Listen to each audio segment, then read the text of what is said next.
up, everybody? Welcome to BCM. This is Michael, and it's been a while, but I'm back. Remember to like, share, and subscribe. Hey, want to join our Patreon family also? Stick around to the end to see what the experts have to say. I'll put a timestamp below, but first I'll break down what I think. Saturday the 22nd of May in Viva Las Vegas, baby, is where it is going down. Boxing fans will be treated to what could be an epic war between two super lightweight champions who will put their belts on the line in this unification bout to determine who is the undisputed champ. Josh Tartan Tornado Taylor will take on Jose the Jaguar Ramirez for this 50-50 bout. And on the line is the WBC, WBA, IBF and WBO super lightweight titles. Josh the Tartan Tornado Taylor is a name I love to pronounce in my shitty Scottish accent. Quick side note, I once worked with a guy named Bruce for many years, and every single shift when I saw him I would call out, "Robert the Bruce." A little Scottish historical reference there.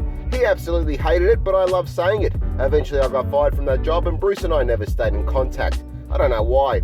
Anyway, Josh Taylor is definitely not shitty, and a 30-year-old from Scotland currently holds the WBA and IBF super lightweight titles, and will be looking to add a couple more belts after the fight with Ramirez is done. The tough southpaw is currently ranked number 1, both in the UK and the world rankings, and sits at number 12 on the pound-for-pound list, according to BoxRec.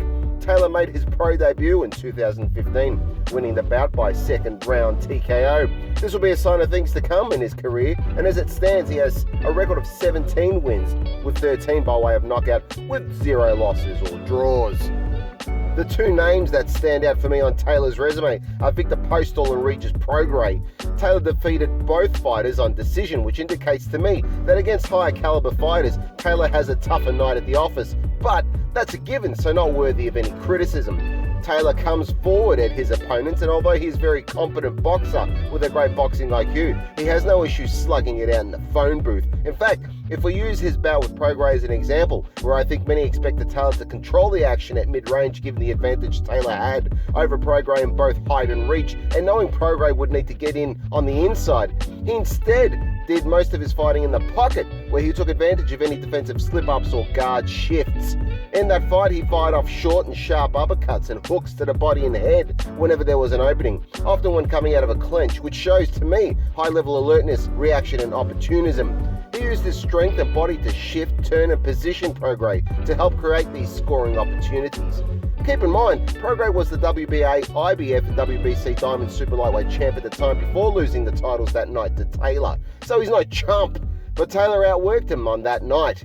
For me, there are some similarities between Prograis and Ramirez in terms of their engine, grittiness and warrior attitude. However, technically Prograis is superior.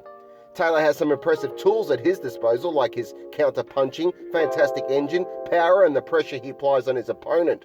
But he's also willing to take punches coming forward in order to hand out his own punishment, and I think we'll see a lot of this against Ramirez, who will come at him like a pit bull. Jose the Jaguar Carlos Ramirez is tenacious. I mean, it's kind of mind-blowing, really.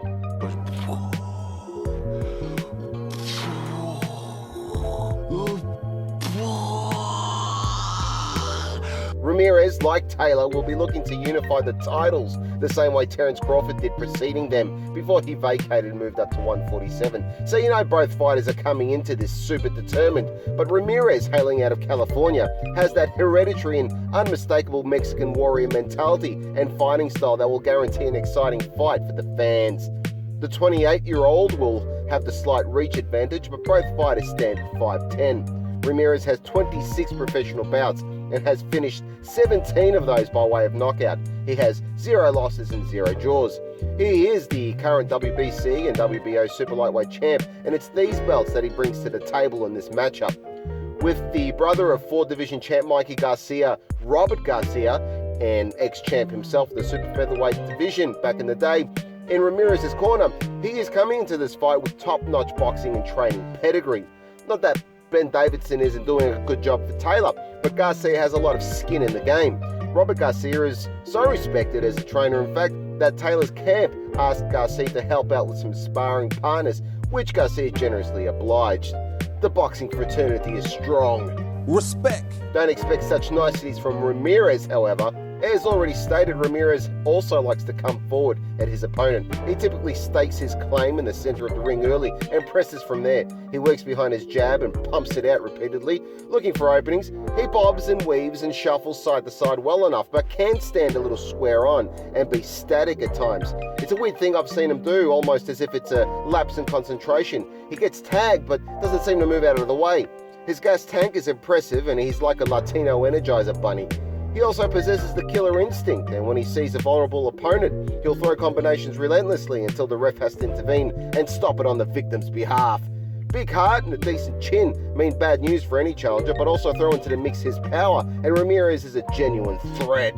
He is ranked number 2 in the US rankings in the 140 division, just behind Regis Prograis. Give the edge to the guy who is more technically competent.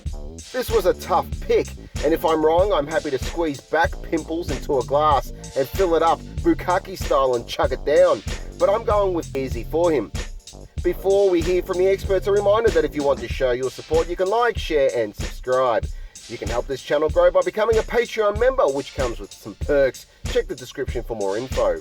Life is a fight outside the ring, and if you are struggling with depression, anxiety, substance abuse, low self-esteem, debt, sleepless nights, and so much more, I can tell you I have been there, and I have some crazy stories to share, but more importantly, I turned my life around, and my experiences might help you to do the same. You can find out in my book, How to Get Out of Life Traps. It's available on Amazon. Just follow the link below.